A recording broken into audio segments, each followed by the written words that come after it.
Miércoles 7 de septiembre del 2022. Bienvenidos amigos a Noticias 7. Gracias por sintonizarnos como todas las mañanas. Buenos días Carolina, Lautaro. Tenemos información importante el día de hoy para poder compartir con ustedes. En primera instancia, hay revuelo en la Asamblea Nacional, Caro, por una posibilidad. Se abre una posibilidad para que ex vicepresidentes y expresidentes que hayan sido condenados o sentenciados en casos de corrupción vuelvan a tener pensiones vitalicias. Hola, ¿qué tal amigos televidentes y radioescuchas? Así es, se aprobó en segundo debate una reforma a la ley, al artículo 135 de la Ley del Servicio Público, que justamente tiene que ver con las pensiones vitalicias. Pero ¿cuál es el escenario y lo que se plantea aquí? Pues les vamos a contar más adelante esta discusión y este debate que hay en la Asamblea Nacional. Lautaro, y una noticia realmente lamentable. Ayer la patrulla fronteriza en Estados Unidos informó que encontró a un pequeñito de 4 años ecuatoriano. Así es, Andrea. Primero, buenos días. Carolina, amigos televidentes. Efectivamente, es una noticia que preocupa mucho a las autoridades y a la población en general, porque este pequeño fue encontrado en el estado de Texas, en la frontera entre Estados Unidos y México. Tenía un juguete en una mano y un número de contacto en otra. Les vamos a explicar de qué se trata y lo que están haciendo las autoridades para poder rescatar a este pequeño. Y yéndonos también a lo local, el día de hoy estará con nosotros la directora de la Agencia Metropolitana de Tránsito para conversar sobre qué ha ocurrido con la revisión vehicular en la ciudad capital. No se despegue de nuestra pantalla. Les hacemos también una invitación para que nos sintonicen a través de eltelegrafo.com.es, Pública FM y a través de nuestras redes sociales. Iniciamos.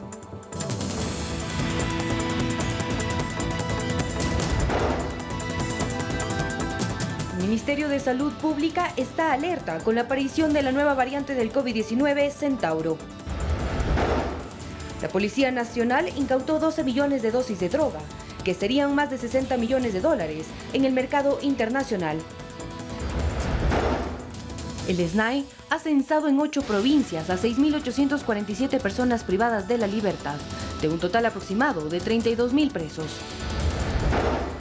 Asambleístas critican la reforma a la Ley del Servicio Público, referente a pensiones vitalicias a exmandatarios sentenciados por corrupción.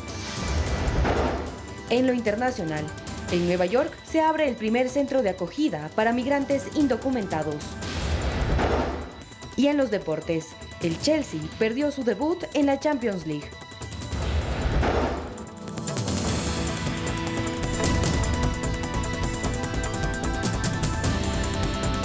Iniciamos contándoles que el Ministerio de Salud compartió las cifras del retorno a clases en la región Sierra y Amazonía, un nuevo año lectivo que tiene la particularidad de ser el primero 100% presencial desde que apareció la pandemia por COVID-19.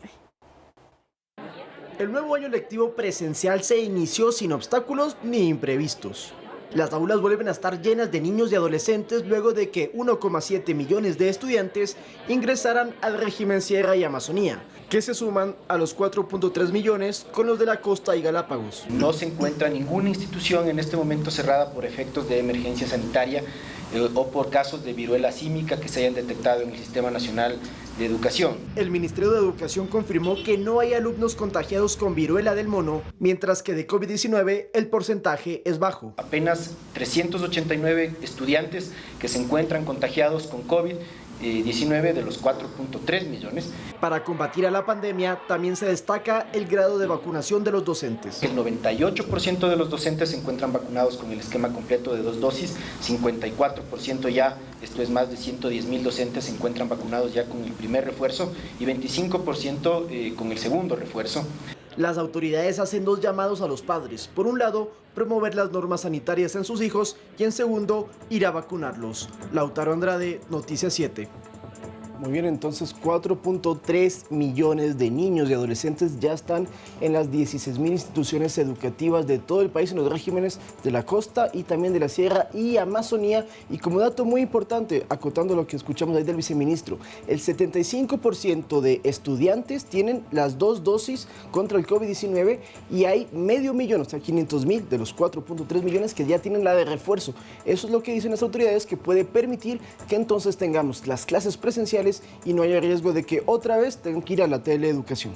¿Cuál es la recomendación de los expertos para este retorno a clases? Que se use la mascarilla, que se apliquen estas medidas de bioseguridad que hemos aprendido durante 2 años aproximadamente, y el uso de la mascarilla y estas medidas de bioseguridad, de higiene, lavado de manos y distanciamiento, no solo por el COVID-19, sino también por la viruela del mono y otras enfermedades que pueden ser contagiosas. Así es, y justamente por no solo los casos de COVID-19 a la baja no solamente se registran dentro del sistema educativo, sino de hecho a escala nacional. Por eso es que el COE nacional también tomó otra determinación respecto al uso de mascarilla en espacios abiertos de forma voluntaria también, porque al parecer pues los números, de acuerdo a lo que se demuestran los datos en Ecuador, son favorables. También el tema de vacunación y además en el tema de la viruela símica, la viruela del mono, pues de los 59 casos que se registran dentro del sistema educativo tampoco se han registrado nuevos casos. Sí, de hecho tenemos información más adelante para los amigos televidentes sobre este tema del COVID, porque tanto la viruela como el COVID han descendido de forma considerable. De hecho, hay cifras históricas que ya lo vamos a analizar, pero es importante recalcar entonces que la viruela del mono no solamente que no hay en el sistema educativo, sino que no hay menores de edad que se hayan contagiado con esta enfermedad. Muy bien, y ahora en el mismo tema sobre educación les contamos que una mujer fue identificada por presuntamente vender cupos en una institución municipal de la capital. Las autoridades del colegio perjudicado aseguraron que la implicada no es funcionaria del centro educativo y que su cómplice sería un guardia de la institución. La mujer fue detenida por la Policía Nacional luego de que los padres de familia la denunciaron y mostraron los pagos por los supuestos cupos para que sus hijos estudien en un colegio municipal de Quito. Le pagamos y luego nos tiene de semana en semana que sí, que ya tienen que ir a la escuela, que ya nos dan los cupos. La detenida se hacía pasar por profesora y presuntamente tenía la complicidad de un guardia de seguridad que le permitía ingresar a la unidad educativa para engañar a las personas incautas. Nos mandó toda la información del cual le creímos porque salió de aquí de la institución la profesora. Ahora estamos a último momento a ver dónde podemos encontrar cupos. La presunta estafadora les hizo comprar las listas de útiles y uniformes, ya que les enviaba mensajes con logotipos del colegio Benalcázar. Ella no trabaja aquí, no es una funcionaria del municipio de Quito, peor de la Unidad Educativa Municipal Sebastián de Benalcázar. Las autoridades hacen un llamado a los padres de familia para que cumplan con los procesos de admisión y de esta manera evitar estafas. Recordarles a los padres de familia que los ingresos acá son gratuitos y hay un sistema de admisión que maneja el municipio de Quito. En esta ocasión se pudo capturar a la presunta estafadora y se nos ha informado que ya se está devolviendo el dinero a los padres de familia. Sin embargo, sus hijos al momento no tienen un cupo para estudiar y deberán intentar conseguir una matrícula extraordinaria en el sistema fiscal de educación. Qué importante esta advertencia que hacen las autoridades de los centros educativos. Los cupos en los colegios municipales y las instituciones municipales no se venden. De hecho, hay un sorteo público que se realiza para que se pueda constatar la transparencia. Lamentablemente, quizá este es un llamado de atención también para quienes quieren conseguir los cupos de forma irregular, pues que caen en este tipo de estafas y que afortunadamente en este caso se ha detenido también a la presunta responsable y el dinero ya se estaría devolviendo a los padres de familia. Lamentablemente los hijos no tienen cupo, ¿no? Claro, y ya estamos en año lectivo. No lo van a recuperar, sí, exactamente. Hace un mes aproximadamente se realizó este sorteo de cupos, es decir, que ni siquiera es reciente. Lo que había dicho incluso la autoridad municipal es que en varias instituciones que están a cargo del Cabildo se había pues aumentado alrededor de 15 cupos adicionales para la modalidad vespertina y sin embargo pues no, evidentemente los padres de familia que han sido víctimas de esta extorsión, si así se quiere, incluso de esta estafa, pues no han podido conseguir un cupo en estas aulas. Claro, porque eran hasta $800 que entregaron para obtener este cupo. No se olvide, amigo televidente y radioescucha, que hoy por hoy en el Ecuador es muy extraño, de hecho es imposible que usted mediante los tramitadores pueda conseguir algún tipo de acceso, sea en temas de educación, sea por ejemplo en trámites en el IES, en diferentes instituciones. Hoy por hoy ya no se lo hace, es una práctica que quedó totalmente sepultada. Por eso, si alguien le ofrece que por un trabajo, que por adelantar una fila, que por ingresar al colegio, a la universidad, tenga presente que es una estafa y esto a las personas que lo cometan, mucho cuidado porque está penado por el COIP y podría entonces tener procesos judiciales por engañar a la población.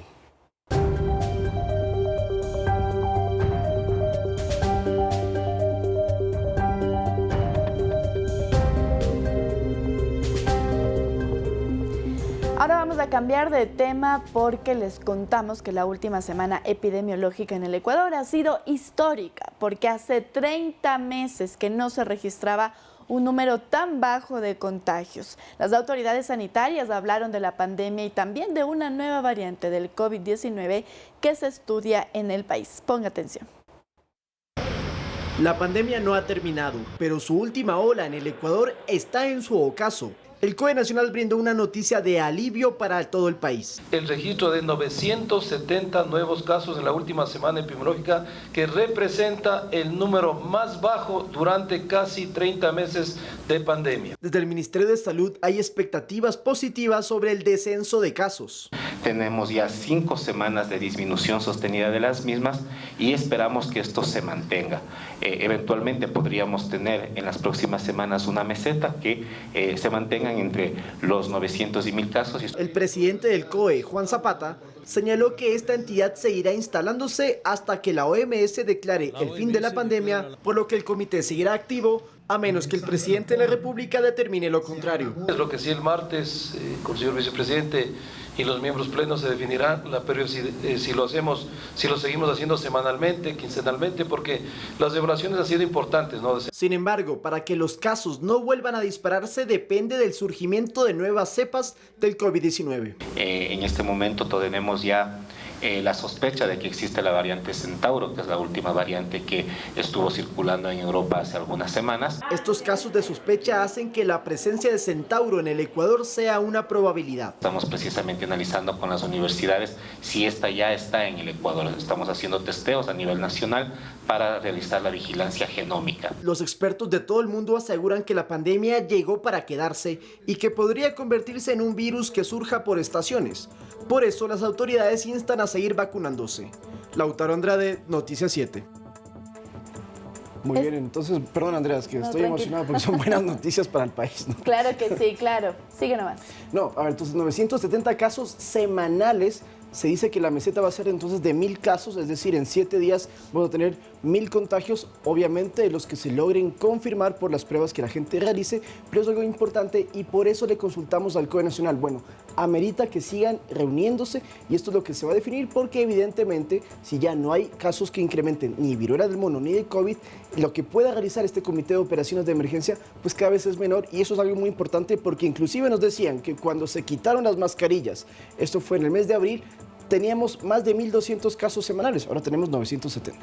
Realmente es una buena noticia, tú lo has dicho, Lautaro, en 30 meses saber que tenemos pues muy bajos casos de COVID-19, no solo en una provincia, en un cantón, sino a escala nacional. Pero además, lo que el día de ayer también se dijo en esta rueda de prensa, que nos ha llamado también mucho la atención, es de esta nueva variante Centauro, que ya se ha confirmado en alrededor de 20 países.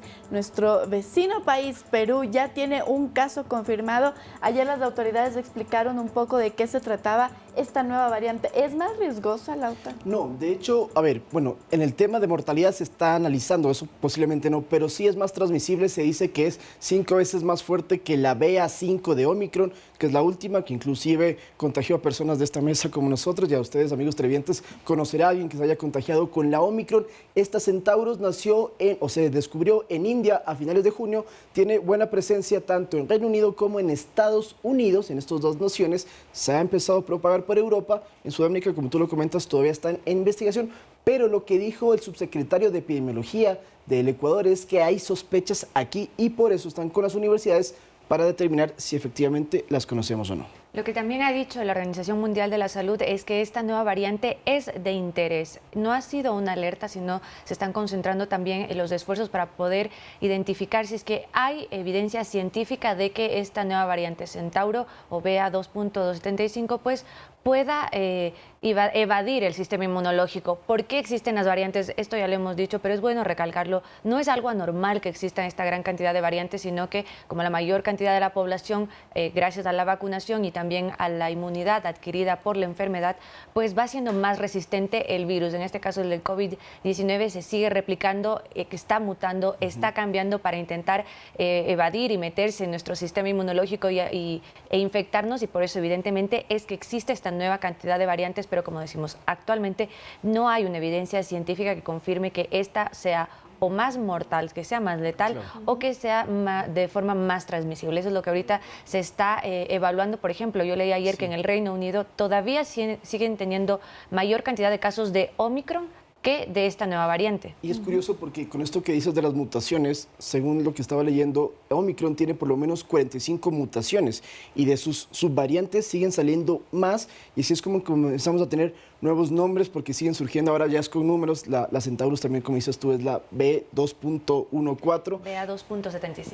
Y esto nos trae a lo que comentábamos a inicios de semana, las vacunas bivalentes, que lo que pueden hacer es ayudarnos entonces a protegernos de la cepa original como de estas nuevas que van saliendo. Eso es lo que se espera, ¿no? Que se cree una vacuna que nos sirva para todos. La buena noticia entonces será próximamente cuando ya no tengamos ni siquiera estas nuevas variantes. Esperemos que así sea. Y siguiendo en el tema de salud, les contamos que el Ministerio de Cerramo confirmó que en el Ecuador se han registrado 8 nuevos casos de la viruela del mono, lo que da un total de 59 casos a escala nacional. De estos contagios, del 17% son mujeres. Además, a nivel regional, el país se encuentra en la posición 11 de toda América Latina, es decir, en la zona medular de los países con más contagios, ranking que lidera Estados Unidos, Brasil y Perú. Respecto a la propagación de la viruela del mono en el país, las autoridades indicaron que hay un cerco epidemiológico que monitorea a 226 personas. Escuchemos. En cuanto al tema de la viruela del mono, el índice de contagio viene a ser dado más por un contacto físico, no por sustancias, micropartículas que estén en el ambiente y podamos contagiarnos por vía respiratoria. Los números han bajado de manera considerable. El país se encuentra entre el grupo de países con menor número de pacientes con viruela del mono. Estos 59 casos que se registran aquí en nuestro país, sobre todo están en la provincia de Guayas, Pichincha y también el Azuay. Esto es algo que no ha cambiado, además del cerco epidemiológico que ya se ha identificado. No hay mayor preocupación sobre esta o mayor alarma sobre esta enfermedad. Eso sí, hay que tomar todas las medidas de prevención y, como bien lo explicaban, el tema del contacto es un poco diferente al COVID-19, que se lo hacía por también en el estar cerca de una persona, por la saliva. En este caso se necesita un contacto muy estrecho, muy directo con la persona para tener este contagio. Lo que sí se ha mencionado es que para evitar la propagación de esta enfermedad, pues las medidas de higiene son primordiales, y estas sí son muy parecidas a las del COVID-19, como el lavado de manos, el uso de mascarilla y el distanciamiento social. Insistir que en el sistema educativo, según han reiterado las autoridades, no hay aún casos de viruela del mono. Sin embargo, y hay que estar pendientes también de que la información que han dado es que las personas que ahora mismo están con viruela del mono están estables, excepto una, y todas ellas en su domicilio, excepto una que se encuentra hospitalizada, pero porque ya había tenido una enfermedad preexistente. Han negado también que existan salas especializadas de aislamiento para pacientes con la viruela del mono, porque como bien dices tú, solamente hay un caso en el país, entonces no es necesario, a diferencia del COVID, que sí se instalaron diferentes espacios en los hospitales públicos para tratar esta enfermedad. Con la viruela del mono no ha sido necesario, y lo que han explicado, para aclararlo, si ustedes escuchan alguna parte que dicen que hay 226 sospechosos, no, son dentro del cerco epidemiológico, ni siquiera es que están aislados, están siendo monitoreados, porque esta enfermedad lo que hace es que estés 15 días en casa y luego ya puedes salir. Estas personas, de estos 226, todavía no se confirma entonces que tuviesen la viruela, lo que sí es que tuvieron relación cercana con los pacientes que ya conocemos. 7 de la mañana con 19 minutos, amigos, y nosotros nos vamos a una pausa, pero quédese con nosotros que al volver le contaremos todo lo relacionado a la revisión vehicular. Estará con nosotros Silvana Vallejo, directora de la Agencia Metropolitana de Tránsito, y como les decimos, trataremos con ella entonces este tema tan importante que hemos tenido en la capital. Ya volvemos.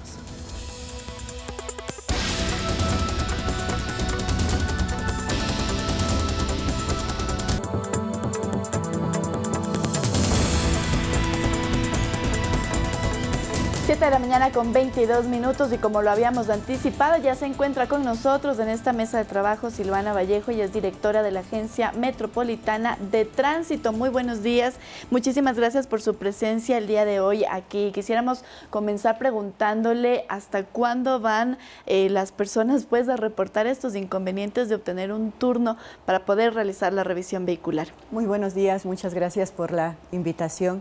En efecto, nosotros hemos venido prestando el servicio desde el 5 de julio, que hasta la presente fecha seguimos nosotros indicando. Tanto es así que con corte al 3 de septiembre nosotros hemos realizado un total de 136.505 revisiones técnicas vehiculares, de las cuales hemos atendido a 54.636 vehículos de 1 y 2 y 56.656 de placa 3 o 4. En lo que corresponde al mes de septiembre, con corte 3 de septiembre igual, de placas 5 y 6, ya se han atendido 15.256 revisiones. Hay que contextualizar este tema, hay que contextualizar y entender que este es un año atípico en el cual se atiende la demanda de todo un año en 6 meses por una recalendarización. Esto arrastra un problema de ciertas irregularidades que se detectaron en contratos que se venían haciendo por convenios de pago, hasta que Contraloría General dijo no más. Primero liquiden el contrato y después realicen un nuevo contrato. Por eso hay la recalendarización. Por lo tanto, atender la demanda en 6 meses exige que se priorice cada mes los dígitos que les corresponde en ese mes. Estos datos que usted nos da, 54.000, 1 y 2, 56.000, 3 y 4, ¿son el 100% o de cuántos carros que se tienen que atender con este número de placa? Es importante entender que siempre hay las siguientes opciones. Viene un vehículo y eso puede implicar que pasen la revisión o no pasen la revisión. Por lo tanto, más que vehículos hay que hablar del número de revisiones. ¿Por qué? Porque hay la posibilidad de que tenga una segunda revisión. En todo caso, el número total, el universo total, no lo tenemos nosotros, pero hemos comparado con lo revisado en años anteriores y estamos atendiendo el 40% más de lo realizado en años anteriores. Es decir, si comparamos placa 3 o 4 con los meses de abril y mayo, 3 y 4 de otros años, estamos atendiendo mucho más que en otros años, independientemente del crecimiento. Pero a mí no me queda algo claro en el tema de las cifras. A ver, existen ¿cuántos? 6 centros de revisión vehicular, ¿cierto? 7. ¿Cuál es la capacidad para esos 7 centros? Porque si hacemos números, y usted nos lo va a explicar bien, parecería que no van a darse abasto. Mire, para poder atender toda la demanda, que son más o menos 510.000 revisiones técnicas vehiculares que se tiene que hacer en 6 meses, nosotros damos turnos de 4.300 diarios. 4.300 turnos diarios.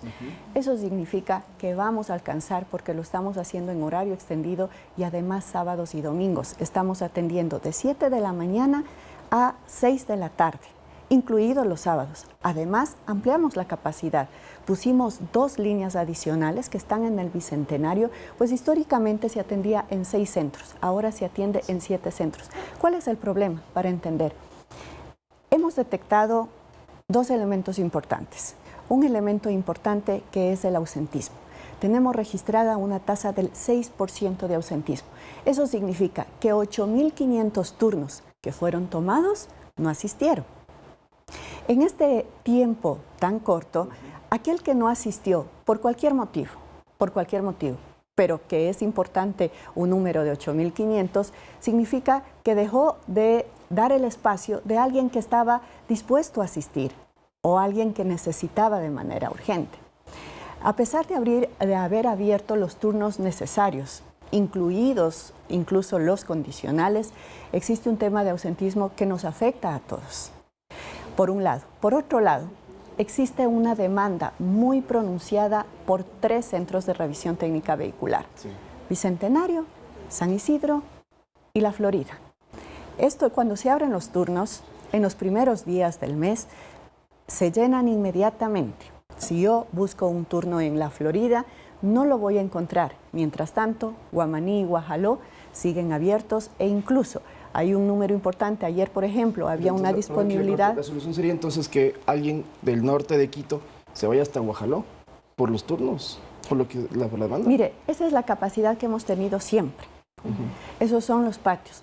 Dado que hay una demanda, pusimos un centro de revisión técnica adicional en el norte, en el Bicentenario, para atender con 2 líneas móviles y una universal, es decir, tanto para pesados como para livianos.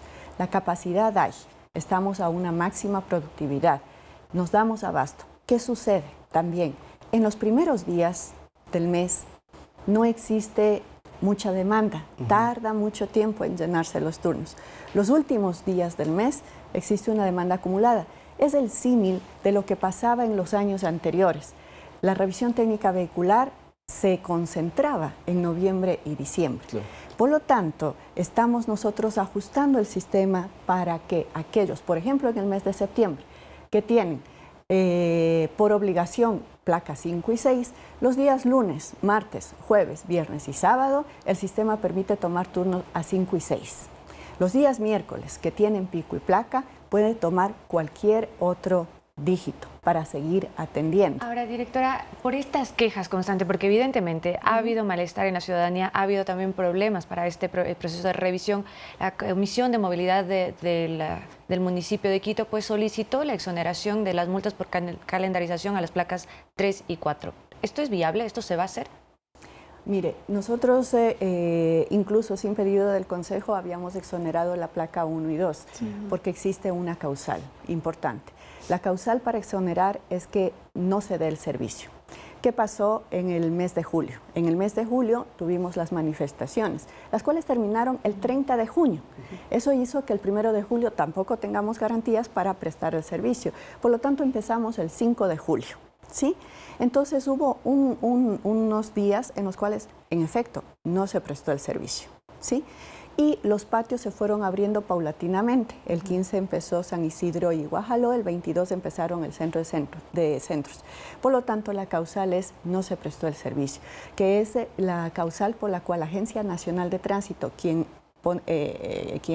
norma esta multa, indica que esa sería la razón o algo de fuerza mayor. En el caso de las 3 y 4. En los 3 y 4 no hay la causal porque el servicio se está prestando. Los otros lo que vemos y lo que en la casuística es un tema más de los condicionales que buscan realizar y buscan su nuevo turno. Por eso es que aquí también nosotros hemos tomado una corrección. La corrección es que hemos abierto turnos extraordinarios para los condicionales cualquier dígito. Entonces ellos tienen que pagar las multas. Es algo que se cobra en todo el país. Es que dicen que como hay tantos rezagados, es más difícil, usted nos lo confirma, más difícil conseguir un turno y por ende acudir. Por eso es que están solicitando que se les exonere. Pero yo le hago otra pregunta, más bien, con todo lo que está sucediendo, ¿no sería más viable o no lo han analizado el hecho de decir, se elimina en este año de lo que falta el tema de la matriculación y la revisión y empezamos el siguiente año con un nuevo proceso, ahora sí mucho más ordenado y sin estos problemas que evidentemente hemos visto que suscitaron? Mire, sería irresponsable eliminar el servicio. ¿Por qué? ¿Qué hemos detectado en la revisión técnica vehicular? Hemos detectado que quienes van a condicional son por las siguientes razones. Uno, el impacto ambiental que están causando los vehículos. Es obligación de todo ciudadano tener muy bien su vehículo, ¿sí?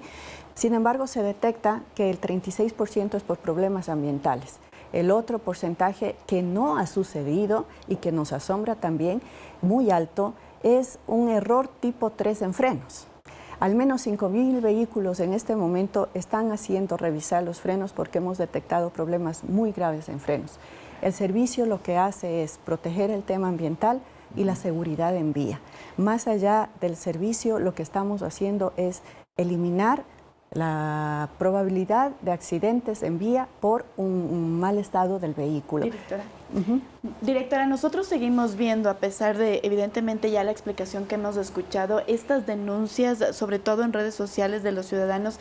Entonces, ¿no sería también viable hacer un mea culpa? ¿En qué se han equivocado desde la Agencia Metropolitana de Tránsito? Y esto le pregunto para que se puedan solucionar problemas a futuro, porque entiendo que en noviembre y diciembre va a pasar lo que todos los años, es decir, lo que usted acaba de decir, que las personas dejen todo para el último y en estos 2 meses haya aún más vehículos que vayan a hacer la revisión vehicular, ¿Cómo solventar esos problemas si aún en estos meses tenemos inconvenientes para tomar un turno?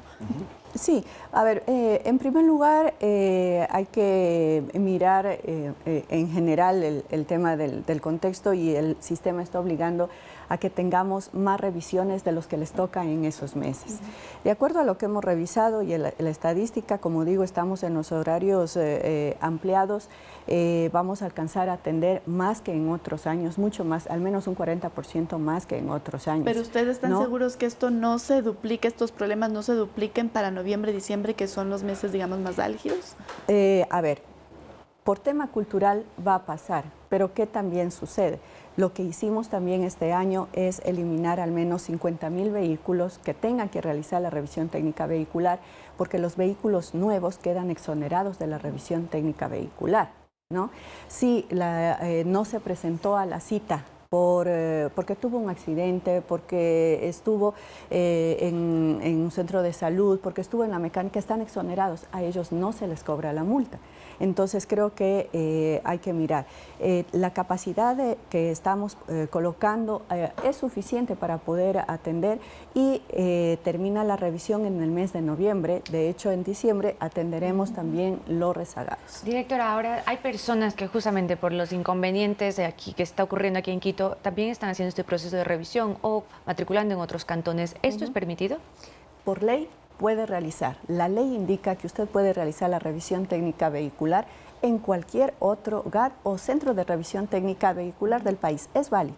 E incluso esto empezó en febrero. En febrero tenían la obligación, sí o sí, el transporte público, comercial, de cuenta propia, debió haberlo realizado en otro hogar en esos meses. Por eso tendríamos menos demanda también en lo que va del semestre. ¿Por qué?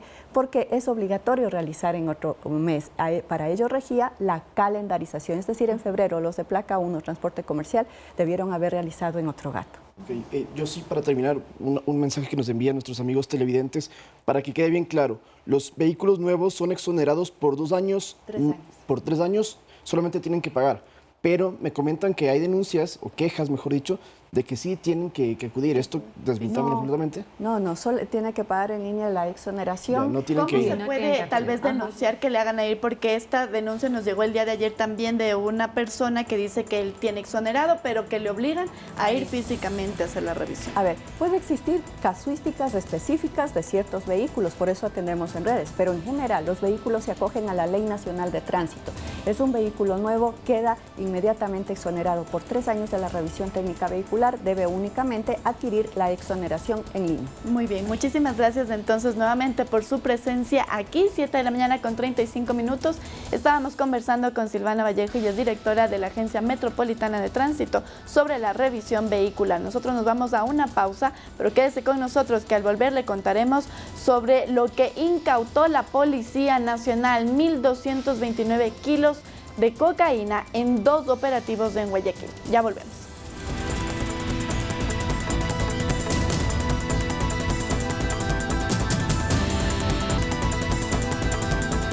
Gracias por sintonizar Noticias 7. Nosotros continuamos con más información. 2 mesas técnicas tuvieron actividad este martes en el marco de la última semana para cerrar las primeras mesas entre el gobierno y las organizaciones sociales. La de Fomento Productivo comenzó en la mañana, mientras que en la tarde se reinstaló la de Recursos Naturales. La mayor expectativa genera la de Focalización de Subsidios, en la que el gobierno asegura que sí es posible llegar a un consenso, partiendo de 5 coincidencias entre ambas partes, como por ejemplo que el subsidio sea técnico y que el ahorro se destine a programas sociales.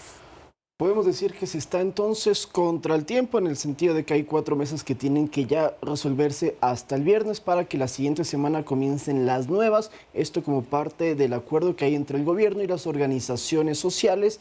En cada mesa, en estos días se reúnen, se presenta una propuesta de los movimientos indígenas y campesinos, el gobierno hace su contrapropuesta y luego se analiza para ver si se encuentran los famosos acuerdos que permitan en ese caso determinar cuáles son las coincidencias, el camino a seguir, o de lo contrario contrario, donde no hay ningún consenso y de esa manera se cierra la mesa, es lo que hemos podido observar en estos 2 días. Ya hoy es el tercer día que seguimos con más mesas. Así es, y el día de ayer pues hubo resultados en la mesa de recursos naturales también. Lo que se llegó a un consenso es en una moratoria petrolera de 12 meses en 15 bloques petroleros en donde no había explotación, y esto será hasta que haya la ley de consulta previa. Ahorita la norma legal establece la consulta previa, sí, pero se va a trabajar en un proyecto de ley que hable de esto. Justamente ayer mencionó esto el ministro de Energía y Recursos Naturales. Escuchemos.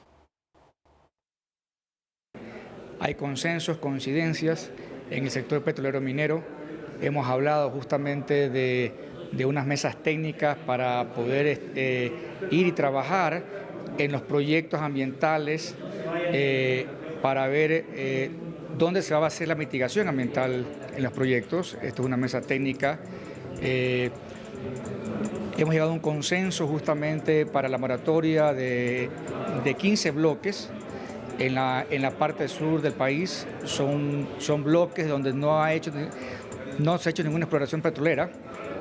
Va a haber una moratoria temporal de 12 meses, pero hasta que esté la consulta, esta ley de consulta previa, que pues esta ley pues vamos a trabajarla también con las comunidades indígenas en estas mesas técnicas. Otros puntos a destacar, y es que desde el Ministerio de Ambiente mencionan que el catastro minero sigue. Además, se dice que están en buen camino en esta mesa, es una de las cuales hay mayor coincidencias, es por eso que se ve que hay una hoja de ruta mejor trazada en este sentido. También mencionan que entonces hay el consenso para esta moratoria de 15 bloques en el sur del país, donde hay diferentes temas de extracción y exploración minera. Y finalmente, hoy se van a reunir entonces a las 10 de la mañana en el tercer día de esta mesa técnica. Ya han pasado alrededor de 57 días desde que iniciaron, luego ustedes recordarán del paro que tuvimos a escala nacional. Faltan menos de, un poquito más de 30 días para que se acabe este plazo que se tenía de 90, y evidentemente estaremos pendientes de las 4 primeras que se cierran, esa sumada a la de banca pública que ya se cerró con acuerdos esta semana, entonces estaremos pendientes de aquello. Pero nosotros vamos a cambiar de tema y les contamos que la Policía Nacional incautó 1.229 kilos de cocaína en 2 operativos en Guayaquil. 960 kilos tenían como destino el mercado internacional. La Policía Nacional incautó 269 kilogramos de cocaína en Pascuales, al norte de Guayaquil, que según sus investigaciones serían parte de una organización narcodelictiva. El comandante de la Policía Nacional de la Zona 8, Víctor Zárate, explica que durante el operativo en el sector de Los Vergeles ubicaron un vehículo de transporte público al costado de una mecánica, donde varias personas ingresaban y salían directamente al compartimento de cargamento. Tratan de evadir el control policial, ingresar a los domicilios, son aprendidos y se realiza una verificación completa del bus, ubicándose un compartimento extra dentro del compartimento de carga. Zárate dio a conocer que con esta incautación se logró sacar de circulación alrededor de 3 millones de dosis de droga. De yute, de color negro, en cuyo interior se encuentran 270 envolturas en forma rectangular color negro. Además, en otro operativo, se incautaron 960 kilos de cocaína, que se encontraban dentro de 2 contenedores de cajas de atún, en uno de los puertos marítimos en Guayaquil. El valor estimado de esta carga acá en el mercado nacional es de $3.500.000, y en puerto de destino, en este caso, si hubiera llegado a destino a Gran Bretaña, $60 millones americanos. Con la intensificación de los operativos, las bandas dedicadas al narcotráfico han buscado nuevas estrategias para enviar los alcaloides. Teníamos diferentes casos en los paneles externos de refrigeración, había en las cajas de banano por el sistema gancho ciego, RIFOD, pero en este momento la mayoría tenemos en estructura del contenedor. Con ambas incautaciones, se saca de circulación alrededor de 12 millones de dosis. En lo que va de este 2022, se han incautado alrededor de 140 toneladas de estupefacientes, de las cuales 68 han sido en la provincia del Guayas. Manuela Bedón, Noticias 7.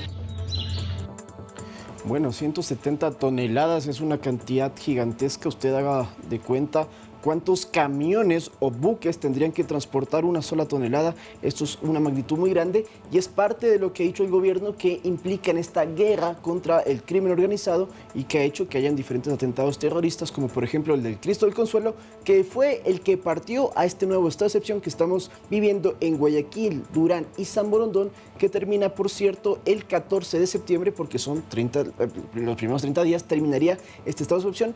Habrá que ver con los resultados si se lo va a extender, si va a continuar o si el presidente en este caso considera derogarlo, porque en estos días han habido muchos operativos gracias a que la policía puede tener más acciones y más amplitud en sus labores gracias a esta norma legal.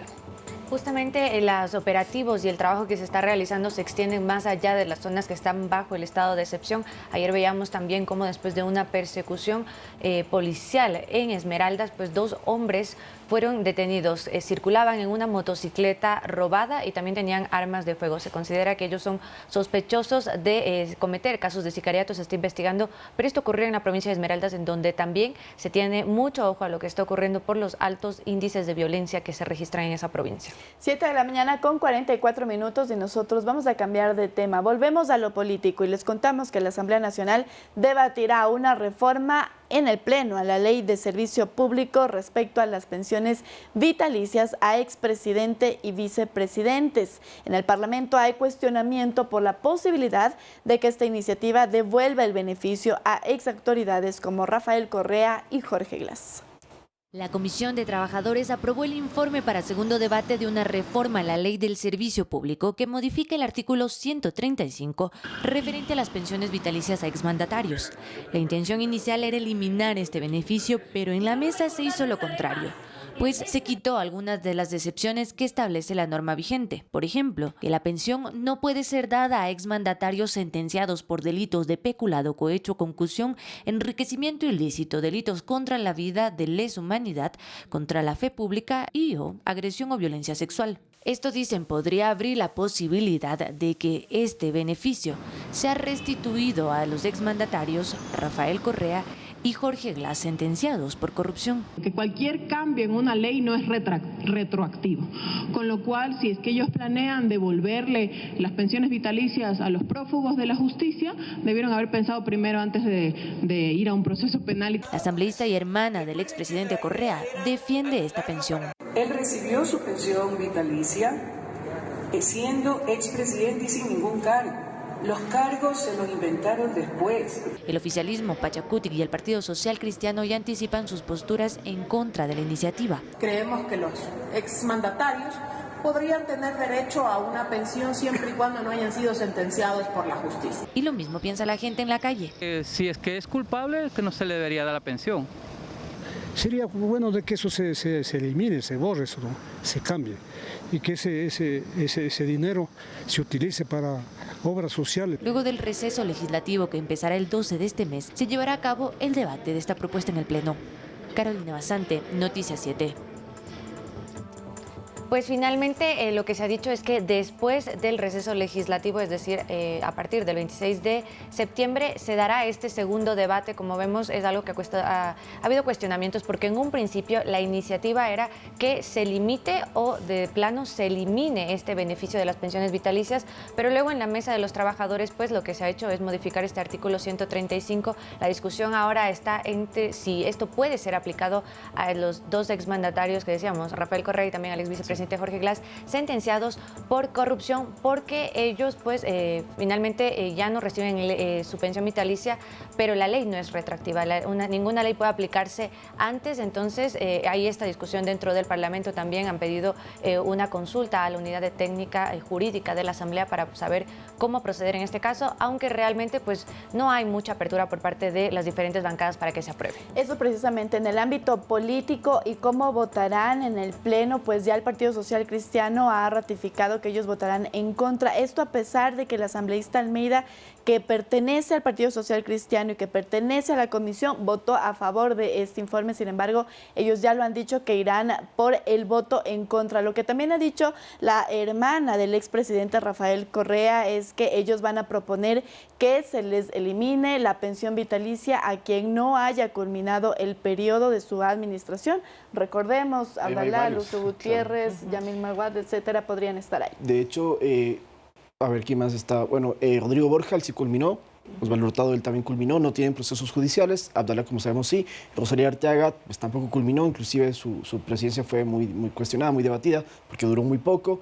En el caso de los ex vicepresidentes, también es importante mencionar que durante el mandato anterior tuvimos 3 vicepresidentes en un periodo de 4 años, de los cuales estos 3, aparte de Jorge Glass, que fue el que entró en las urnas. Estos 3 vicepresidentes no pueden obtener la pensión vitalicia porque, según lo que establece la ley, solamente los que hayan ganado en las elecciones, en este caso, ellos no. Así es. Finalmente, solo para dar un dato, porque a veces la población se pregunta cuánto dinero se gasta en esto. Pues es un poco más de $1 millón anuales lo que el Estado tiene presupuestado para estas pensiones vitalicias que se da a los exmandatarios. Pero bueno, a pesar de que quizá en comparación con el presupuesto del Estado no es un gran valor que se da, sí es considerable, y ante la opinión pública lo que se ha dicho es que este dinero debería utilizarse en temas sociales. Y es el 75% de lo que gana el mandatario. En este caso, 3.000, ¿cuánto? 3.804 los expresidentes y 1.200 los exvicepresidentes. Que no pasa solo aquí, ¿no? Hay también este mismo proceso en otros países, en muchos países que reciben esta pensión vitalicia. Nosotros vamos a una pausa, amigos, pero quédense con nosotros, que al regresar tenemos noticias deportivas del Independiente del Valle, ya en Perú, con la ilusión de llegar a su tercera final internacional, esta vez en Sudamérica. Que fue abandonado por traficantes despiadados. El menor fue hallado con un juguete y su pasaporte, y además tenía en sus manos un número de contacto, presuntamente de sus padres. Al revisar su documento, la patrulla fronteriza pudo determinar que se trata de un menor ecuatoriano de solamente 4 años. De momento no se ha identificado exactamente de qué ciudad es ni cuánto tiempo permaneció en el desierto tras cruzar el muro.